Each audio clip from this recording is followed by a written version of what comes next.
शहरातील तलावांच्या सुरक्षेचा प्रश्न पुन्हा एकदा ऐरणीवर आला असून देवरण तलाव, हिंदू स्मशानभूमीजवळील तलाव तसेच पोळा चौक परिसरातील तलावांना संरक्षण भिंत व कुंपण उभारण्याची मागणी करण्यात आली आहे।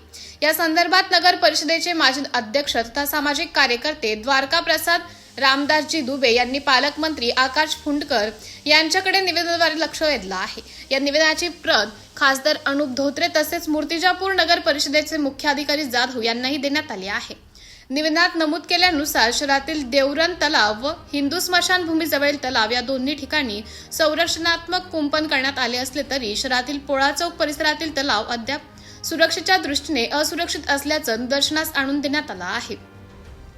हा तलाव नागरिकांच्या वस्तीला लागून असून परिसरातील सुमारे 1100 घरातील नागरिकांशी त्याचा थेट संबंध येतो। विशेषतः लहान मुले या परिसरात राहत असल्याने तलावाच्या ठिकाणी कोणतीही दुर्घटना घडू नये यासाठी तातडीने प्रतिबंधात्मक उपाययोजना करणे आवश्यक असल्याचं निवेदनात म्हटलं आहे।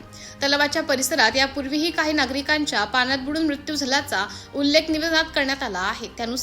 त्यामुळे भविष्यात अशा घटना टाळण्यासाठी तलावाच्या सभोवताली मजबूत संरक्षण भिंत अथवा लोखंडी कुंपण उभारणे, नागरिकांना तलावाच्या धोकादायक भागापासून दूर ठेवणे आणि आवश्यक त्या सुरक्षा विषयक उपाययोजना करणे गरजेचे आहे। दरम्यान तलाव परिसरात वाढत असलेल्या घाणीचाही प्रश्न गंभीर बनत आहे। शहराच्या स्वच्छतेच्या दृष्टीने तलाव परिसराची नियमित स्वच्छता करून परिसरात कचरा साचणार नाही याची नगर परिषद प्रशासनाने दक्षता घेणे आवश्यक आहे। स्वच्छता आणि सुरक्षा या दोन्ही बाबींकडे एकाच वेळी लक्ष दिल्यास तलाव परिसर अधिक सुरक्षित व सुव्यवस्थित ठेवता येऊ शकतो।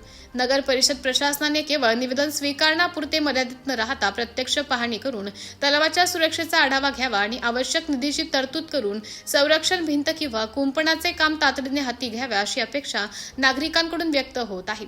विशेषतः लहान मुले, महिला आणि ज्येष्ठ नागरिकांच्या सुरक्षिततेचा विचार करता हा प्रश्न प्राधान्याने सोडवणे गरजेचे आहे।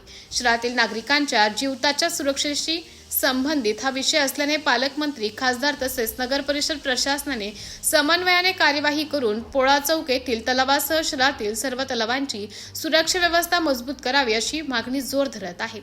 आज मूर्तिजापुर में जैसा खदान जो थी हमारे मूर्तिजापुर की, उसका विकास हुआ है, उसको कंपाउंड बनाया है।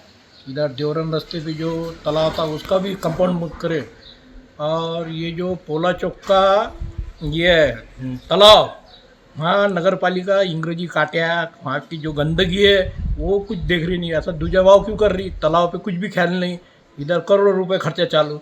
तो तालाब का भी साफ सफाई होने को ना, वहाँ पे भी नागरिक रहते, मूर्तिजापुर की नागरिक है, कोई बाहर देश के नागरिक नहीं है।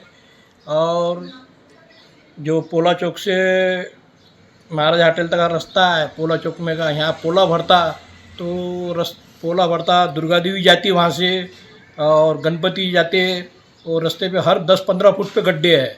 मूर्तिजापुर में कोई रास्ता इतना ख़राब नहीं होगा जितना पोला चौक से तो महाराज होटल तक का है। ये 3 साल से ये रास्ता है, तो इस पर दुर्लक्ष क्यों बा? ये एरिया पे दुर्लक्ष क्यों नगर पालिका का? नगर पालिका ने ध्यान दे के काम करने को ना, यहाँ पे विकास करना है मूर्तिजापुर का, तो स्वागत है, हम विकास कुछ कभी विरोध नहीं करेंगे। पण कोई एरिया में एकदम 100% विकास, कहीं एकदम 0, ये बरोबर नहीं है। मूर्तिजापूर शहर प्रतिनिधि Anwar Khan. Subscribe now and press the bell icon. Never miss an update.